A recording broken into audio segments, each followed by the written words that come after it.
Hello, guys, and welcome back to another edition of Baseball Talk with your brothers. My name is Nicholas Earle, joined here with my brother Tim. And for this video, another big trade going down Jhoan Duran to the Phillies in exchange for catching prospect Eduardo Tait and right-handed pitcher Mick Abel, the number 4 and the number 6 prospects in the Phillies system, which will also slot in to be the number 4 and the number 6 prospects in the Twin system as well.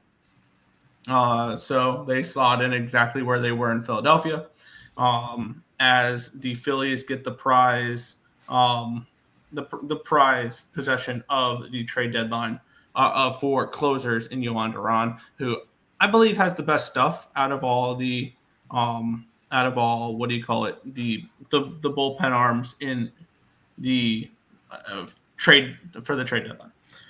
He had a 2.01 ERA in 49 games so far this year, 49 and third innings pitched, 53 strikeouts, and 1.18 whip. He is filthy. He throws 104. I believe he throws a 98-mile-an-hour sinker, something like that. Stuff-wise, he is absolutely filthy. And it is a really, really strong piece to the back of the bullpen where the Phillies were using Jordan Romano. I think there's a little bit of upgrade for that. And first, Tim, where you think first thoughts on this trade, Jhoan Duran's fit into Philadelphia, and then we'll get into the prospects coming the other way. Well, the Phillies did exactly what they needed to do. One of the big things they needed was bullpen. Although I do think they probably should have taken a little bit more of an approach as their division rivals has done, where they got more than just one big arm. Because I don't know about you. I know closing is important, but you got to get to them. And I still think the Phillies need to make a couple more moves for that, considering that they gave up a 7 spot to the White Sox today. Anyways, but Duran is a big deal. Like that was after Class A's gambling thing. Duran all of a sudden became the biggest name on the market for relief pitching, and the Phillies got him. What did they have to give up for him? The 4th and the 6th ranked prospect in their system. Holy shit! If you're a Twins fan, you are ecstatic that you're able to get a 4th and a 6th prospect for a relief pitcher. Granted, Duran had a little bit of has a little bit of control on him, which fine. But jeez, you get that haul. Yeah, if the Phillies given up a two top 10 picks, top 10 prospects, for a relief pitcher, that's a lot. That's a lot in a haul. But you got to think, Wheeler has 2 years left. Harper has 2 years left, or in his not Harper. The GM has 2 years left, and and they have a lot of pieces that are getting older. That's what it was. Harper's getting older. Real Muto's almost done. Schwarber's gone after this year. Castellanos is almost done with his contract. Like, this is a Phillies team that's going to go, and they're going to need to rebuild, but they want to push their chips all in right now.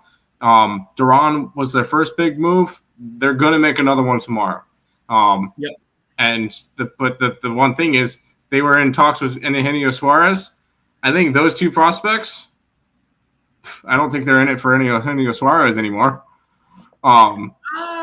I don't know. It's a pretty good system. Unless Andrew Painter's on the table, I don't think they're getting him.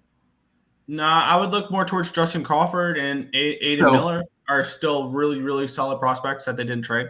Either way, big haul for Duran, but I mean, I think both teams are going to be happy with this one. Yeah, and with Duran, before we head into the prospects, next year he's an ARB 2, the following year is an ARB 3, then he's a UFA. So They have 2 more years of control of him after this year. So that's why the price was so high on him. The Twins did not need to trade Duran. They needed to be blown away with the package. And Eduardo Tait and Mick Abel were the ones that went back. Tait, now their 4th ranked prospect in the system. He's in high A. Right now, he's got a 50 grade hit, 60 grade power, 40 grade run, 60 grade arm, 45 grade field, 55 grade overall. And he he started the year in Clearwater and A-ball, and then went up to the Jersey Shore Blue Claws in High A for the Phillies. Now getting traded over. Mick Abel made appearances with the Philadelphia Phillies this year.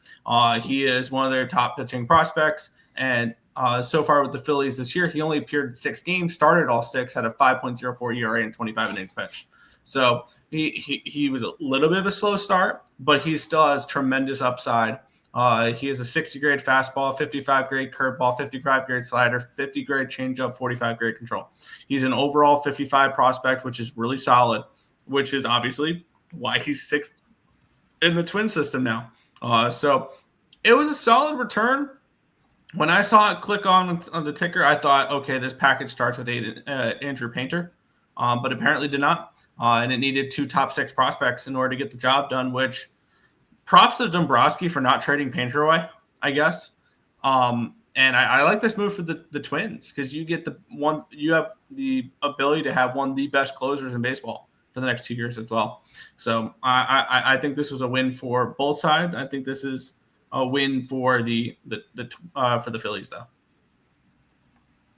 I want to say more. Yes, it's a win for both sides. It's a win for both sides. Yep, but that is going to do it for this one. If this information was helpful to you guys all, hit that thumbs up button, subscribe to the channel, turn on post notifications so you guys are notified each and every time we come out with the video here, which we are going to be spamming videos for the next couple of days with the trade deadline and everything along those lines. So be sure to subscribe, have those post notifications on, and we will continue to post trade content. But that's going to do it for this one. I want to thank you guys so much for watching. We'll catch you guys in the next trade video. Peace out, guys.